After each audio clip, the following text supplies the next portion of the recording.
గణపురం ప్రాంతంలో సింగరేణి గనులు ప్రారంభం కాకముందు నుంచే ఏళ్ల తరబడి భూపాలపల్లి ఏరియాలో గణపురం ప్రాంతానికి చెందిన వారు లారీలు నడుపుకున్నారని Bhupalpally coal transport tipper owners welfare association అధ్యక్షుడు రవి తెలిపారు. అయితే ఇప్పుడు ఒప్పందం ప్రకారం భూపాలపల్లికి చెందిన లారీలు గణపురం వెళ్తే అడ్డుకుంటున్నారని తెలిపారు. గణపురం ప్రాంతంలో సింగరేణి మైన్స్ ప్రారంభమైన తర్వాత 2023లో భూపాలపల్లి లారీ అసోసియేషన్ నుండి గణపురం అసోసియేషన్ వేరు పడిందని, అయితే అక్కడి స్థానికులతో పాటు భూపాలపల్లి ప్రాంతానికి చెందిన లారీ యజమానులకు కూడా బొగ్గు రవాణా అవకాశం కల్పించేలా అగ్రిమెంట్ చేసుకున్నామని వారు వెల్లడించారు.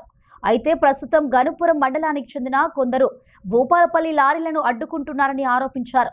గత 3 నెలలుగా అగ్రిమెంట్ ప్రకారం గణపురం ప్రాంతానికి వెళ్తే భూపాలపల్లి లారీలను అడ్డుకుంటున్నారని ఆయన ఆరోపించారు.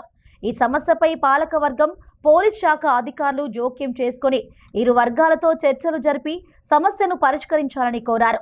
సమస్య పరిష్కారం కాకపోతే లారీ యజమానులతో కలిసి రోడ్డెక్కి నిరసనలు చేపడతామని రవి హెచ్చరించారు.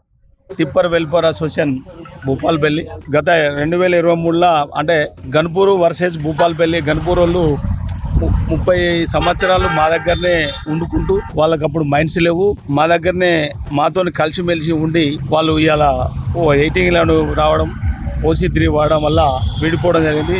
2023లో విడిపోవడం జరిగింది. ఆ 23లో ఎమ్మెల్యే గారు రమణారెడ్డి ఆధ్వర్యంలో ఒక అగ్రిమెంట్ రాయించడం కూడా జరిగింది. ఆ గన్పూర్ వాళ్ళకు 65%, భూపాలపల్లి వాళ్ళకు 35%. దాని విషయంలో ఇలా బొగ్గు వెళ్తుంటే మాకు ఓసిటీ ఇలా ఏమో బొగ్గు వెళ్ళే పరిస్థితి లేదు మైన్స్ కానీ. ఎందుకంటే 36 సంవత్సరాలు అయింది, మైన్స్ అన్నీ దగ్గర పడ్డాయి కనుక బొగ్గు వెళ్ళడం కొంచెం తక్కువ క్వాంటిటీ వెళ్తుంది కనుక మేము ఇలా లారీ వాళ్ళు 3 నెలల కానీ ఒక పిల్ల కూడా లారీలో లేలే. ఇలా ఓసి కంప్లీట్ క్లోజ్ అయింది. మాకు అగ్రిమెంట్ ప్రకారం ఇవ్వంటే ఇలా ఇవ్వట్లేదు. మేము లారీలో పంపితే మా లారీలను ఆపేసి నానా ఇబ్బంది పెట్టి తిట్టడం, నానా బూతులు మాట్లాడడం గణపురంలో. ఎందుకంటే మా దగ్గర 30 సంవత్సరాలు మా దగ్గరనే ఉండుకుంటూ ఇలా మేము ఇచ్చిన దాన్ని ఇలా బతికి ఇలా మమ్మల్ని తిట్టుకుంటే ఎంతవరకు సమంజసం. ఇలా దీన్ని దృష్టిలో పెట్టుకొని ఇలా పాలక వర్గం కానీ, అధికారులు కానీ, ఇలా మన పోలీస్ డిపార్ట్మెంట్ కానీ దీన్ని క్షుణ్ణంగా పరిశీలన చేసి మాకు న్యాయం చేస్తారని కూడా ఈ సందర్భంగా చెప్పడం జరుగుతుంది.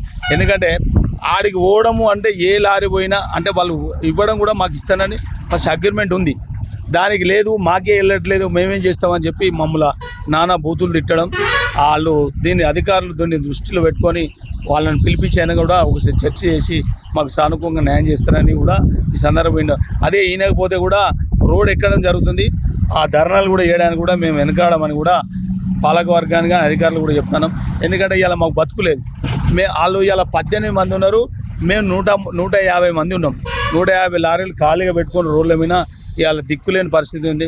ఫైనాన్సులు ఇలా లారీలు కొన్ని గుంజుకపోయారు. ఇలా ఫైనాన్స్ కట్టే పరిస్థితి లేదు. ఒక్కొక్క లారీకి 1,30,000 రూపాయలకి ఇస్తుంది. ఇలా కట్టలేని పరిస్థితి. ఓనర్ మొన్న తెచ్చుకున్న ఓనర్ అయితే చాలా ఇబ్బంది పడుతుండు, లోడింగ్ లేదు. ఇలా సింగరేణి అధికారులు అసలు మా గురించి పట్టించుకోవడం లేదు. దీన్ని దృష్టిలో పెట్టుకొని కూడా తొందరగా సమస్య సాల్వ్ చేస్తారని కూడా ఈ సందర్భంగా చెప్పడం జరుగుతుంది.